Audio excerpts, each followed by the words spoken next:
Hi ಎಲ್ರಿಗೂ ನಮಸ್ಕಾರ. Welcome back to my YouTube channel Kavya ಆಶಾಪ್ ಡೈರೀಸ್ಗೆ ಸ್ವಾಗತ. ತುಂಬ ದಿನ ಆಯಿತು ಚಾಮುಂಡೇಶ್ವರಿ ಜನ್ಮದಿನ ಆಚರಿಸಿ, ಬಟ್ ನನಗೆ ಟೈಮ್ ಇರಲಿಲ್ಲ ವಿಡಿಯೋನ ಎಡಿಟ್ ಮಾಡಿ ಅಪ್ಲೋಡ್ ಮಾಡೋಕ್ಕೆ. ಅದಕ್ಕೆ ಸ್ವಲ್ಪ ಲೇಟಾಗಿದೆ. ನೋಡಿ, ನಮ್ಮ ಯೋಗ ಕ್ಲಾಸಲ್ಲಿ ನಮಗೆ ಇಲ್ಲಿ ಯಾವುದಾದ್ರೂ ಈ ಥರ ವಿಶೇಷ ದಿನ ಅಂದರೆ ಅಲ್ಲಿ ಪೂಜೆಗಳನ್ನ ಇಟ್ಕೊಂಡಿರ್ತಾರೆ.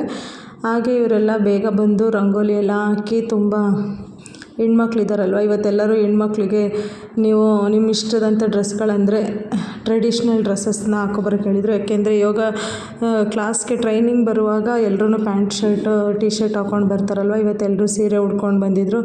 ಎಲ್ಲ ಹೆಣ್ಮಕ್ಳು ಮುದ್ದಾಗಿ ರೆಡಿಯಾಗಿದ್ದರು. ಹಾಗೆ ಅಮ್ಮನವರಿಗೆ, ಚಾಮುಂಡೇಶ್ವರಿ ಅಮ್ಮನವ್ರದ್ದು ಫೋಟೋಕ್ಕೆ ಅಲಂಕಾರ ನಡೀತಾ ಇತ್ತು. ಅಲ್ಲೆಲ್ಲ ರಂಗೋಲಿ ಹಾಕಿದ್ರು, ತುಂಬ ಚೆನ್ನಾಗಿ ರಂಗೋಲಿ ಹಾಕಿದ್ರು. ನಮ್ಮದು ಇವತ್ತು ಪ್ರಾರ್ಥನೆ ಗೀತೆ ಇತ್ತು, ಅದಕ್ಕೆ ನಾವು ಒಂದು ಸ್ವಲ್ಪ ಪ್ರಾಕ್ಟೀಸ್ ಮಾಡ್ತಾಯಿದ್ವಿ. ಹಾಗೆಯೇ ಇಲ್ಲಿ ಸ್ವಲ್ಪ ಸಮಯ ಇದ್ದಿದ್ದರಿಂದ ಅಂದರೆ ಲೇಟಾಗಿ ಶುರುವಾಯಿತು. ಅಷ್ಟೊತ್ತಿಗೆ ನೋಡಿ ಆವಾಗಲೇ ಎಲ್ಲ ಖಾಲಿ ಇತ್ತು. ಇವಾಗೆಲ್ಲ ಹೆಣ್ಮಕ್ಳು ಬಂದು ಕೂತಿದ್ದಾರೆ. ಲಲಿತಾ ಸಹಸ್ರನಾಮ ಹೇಳ್ತಾಯಿದ್ರು ಅಲ್ಲಿ ಒಬ್ಬರು, ಅವ್ರ ಜೊತೆ ನಮ್ಮ ಮೇಡಮು, ನಮ್ಮ ಗುರುಗಳು ಹೇಳ್ತಾಯಿದ್ರು. ಹಾಗೆ ಎಲ್ಲ ಹೆಣ್ಮಕ್ಳದ್ದು ಡಿಸ್ಕಷನ್, ಹೆಣ್ಮಕ್ಳಿದ್ಮೇಲೆ ಡಿಸ್ಕಷನ್ಸ್ ಇದ್ದೇ ಇರುತ್ತವೆ. ಎಲ್ಲರೂ ಮಾತಾಡ್ಕೊಂಡು ಕೂತಿದ್ರು. ಪ್ರೋಗ್ರಾಮ್ ಇನ್ನೂ ಸ್ಟಾರ್ಟ್ ಆಗಿರಲಿಲ್ಲ. ಲಲಿತಾ ಸಹಸ್ರನಾಮ ಮುಗಿದ ಮೇಲೆ ಪ್ರೋಗ್ರಾಮು ಸ್ಟಾರ್ಟ್ ಮಾಡಿದ್ದು. ಮೊದಲಿಗೆ ಪ್ರಾರ್ಥನೆ ಗೀತೆ, ಅದಾದಮೇಲೆ ನಿರೂಪಣೆ ಅಂತ ಅವರು ಇವತ್ತು ನಿರೂಪಣೆ ಮಾಡಿದ್ದು. ಯೋಗ ಶಿಬಿರದ ಅವರು ಸೀನಿಯರ್ ಸ್ಟಾಫು, ಅಂದರೆ ಮುಂಚೆ ಒಂದು ವರ್ಷ ಮುಂಚೆನೇ ಬಂದು ಸೇರಿಕೊಂಡಿದ್ದವರು. ಇಲ್ಲಿ ನೋಡಿ, ಎಲ್ಲರೂ ನಾನು ವೀಡಿಯೋ ಮಾಡೋದಕ್ಕೆ ನಗ್ತಾಯಿದ್ರು. ಮೊದಲಿಗೆ ನಿರೂಪಣೆ ಸ್ಟಾರ್ಟ್ ಮಾಡಿದ್ಮೇಲೆ ನೆಕ್ಸ್ಟು ನಮ್ಮನ್ನೇ ಕರೆದಿದ್ದು ಪ್ರಾರ್ಥನೆ ಗೀತೆ. ಮೊದಲು ನಾವು ಒಂದು ಗಣೇಶಂದು ಪ್ರಾರ್ಥನೆ ಗೀತೆ ಆಡಿದ್ವಿ.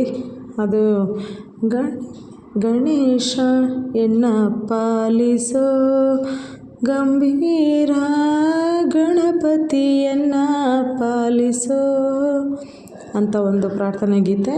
ಹಾಗೆ ಇಲ್ಲಿ ಆಂಜನೇಯನಿಗೂ ಮತ್ತು ಪಾರ್ವತಿ ಇದು ಚಾಮುಂಡೇಶ್ವರಿ ದೇವಿಗೂ ಪೂಜೆಗೆಲ್ಲ ರೆಡಿ ಇಟ್ಕೊಂಡಿದ್ರು. ನೋಡಿ ಅಲ್ಲಿ ರಂಗೋಲಿನ ಎಷ್ಟು ಚೆನ್ನಾಗಿ ಹಾಕಿದ್ದಾರೆ ಅಂತ. ಅದಾದಮೇಲೆ ನಮ್ಮದು ಪ್ರಾರ್ಥನೆ ಗೀತೆ ಇತ್ತು. ಪ್ರಾರ್ಥನೆ ಗೀತೆ ಆದಮೇಲೆ ಮಾಮೂಲಿ ಚಾಮುಂಡೇಶ್ವರಿ ಜನ್ಮದಿನದ ವಿಶೇಷತೆ ಬಗ್ಗೆ ಮಾತಾಡಲಿಕ್ಕೆ ಹೇಳಿದರು.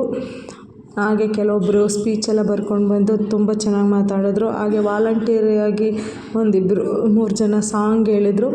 ಕೊನೆಯದಾಗಿ ಐಗಿರಿ ನಂದಿನಿನ ಹೇಳ್ಸಿದ್ರು. ಅದು ಗ್ರೂಪಲ್ಲಿ ಹೇಳೋದು. ಐಗಿರಿ ನಂದಿನಿ ನಂದಿತ ಮೇದಿನಿ ವಿಶ್ವ ವಿನೋದಿನಿ ನಂದನುತೆ ಗಿರಿವರ ವಿಂಧ್ಯ ಶಿರೋದಿನಿ ವಾಸಿನಿ ವಿಷ್ಣು ವಿಲಾಸಿನಿ ಜಿಷ್ಣುನುತೆ.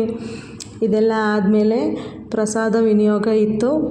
ಅಡುಗೆನ ತುಂಬ ಚೆನ್ನಾಗಿ ಎಲ್ಲ ಈ ಊಟದ ವ್ಯವಸ್ಥೆ, ಈ ಪ್ರಸಾದದ ವ್ಯವಸ್ಥೆ ಎಲ್ಲ ಹೆಣ್ಮಕ್ಳನ್ನೇ ಶೇರ್ ಮಾಡಿ ಅವರೇ ಮಾಡಿಸಿದ್ದು. ಎಲ್ಲ ಹೆಣ್ಮಕ್ಳು ಇಷ್ಟಿಷ್ಟು ಅಮೌಂಟ್ ಅಂತ ಹಾಕ್ಬಿಟ್ಟು ಮಾಡಿಸಿದ್ದು.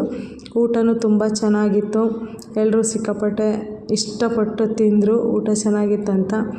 ಹಾಗೆ ನನಗೂ ಸ್ವಲ್ಪ ವೀಡಿಯೋಸ್ ಮಾಡೋರಲ್ಲಿ ಇದ್ದರು. ಅವರಿಂದ ಸ್ವಲ್ಪ ವೀಡಿಯೋಸ್ನ ಕಲೆಕ್ಟ್ ಮಾಡಿಕೊಂಡು ಎಡಿಟ್ ಮಾಡೋಕ್ಕೆ ಇಷ್ಟು ಟೈಮ್ ಆಯಿತು. ಇದೆಲ್ಲ ಮುಗಿದ್ಮೇಲೆ ಇಲ್ಲಿ ಎಲ್ಲ ಹೆಣ್ಮಕ್ಳಿಗೂ ಅರಿಶಿನ ಕುಂಕುಮ ಅಂದರೆ ತಾಂಬೂಲ ಕೊಟ್ಟು ಕಳಿಸೋದು ಅಭ್ಯಾಸ ಇಟ್ಕೊಂಡಿದ್ದಾರೆ. ಎಲ್ರಿಗೂ ಕೊಟ್ಟಿದ್ದರು. ಕೊನೆಯದಾಗಿ ನಾವು ಅಲ್ಲಿ ಏನೋ ಪ್ರೋಗ್ರಾಮ್ದಿದ್ದು ಮಾತಾಡ್ತಿದ್ರಲ್ವ, ಆವಾಗ ನಮ್ಗೆ ಸಿಕ್ಕಿಲ್ಲ ಅದು. ಅದಕ್ಕೆ ನಮಗೆ ಲಾಸ್ಟಲ್ಲಿ ಅರಿಶಿನ ಕುಂಕುಮ ಮತ್ತು ತಾಂಬೂಲ ಕೊಟ್ಟರು. ದೇವ್ರದ್ದು ಏನೇ ಆಗಲಿ ಅದು ಕೊಡಬೇಕು ಇದು ಕೊಡಬೇಕಂತ ಇಲ್ಲ. ಅರಿಶಿನ ಕುಂಕುಮ ಹೂವು ಕೊಟ್ಟರೆ ಸಾಕು. ಎಲ್ರಿಗೂ ಚಾಮುಂಡಿ ತಾಯಿ ಒಳ್ಳೆಯದನ್ನು ಮಾಡಲಿ, ಒಳ್ಳೆಯದೇ ಆಗಲಿ.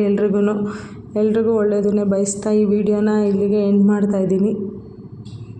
ನಮಸ್ಕಾರ. ಈ ವಿಡಿಯೋ ನಿಮಗೆ ಇಷ್ಟ ಆದರೆ ಲೈಕ್ ಮಾಡಿ, ಶೇರ್ ಮಾಡಿ, ಹಾಗೆ ಸಬ್ಸ್ಕ್ರೈಬ್ ಮಾಡಿ.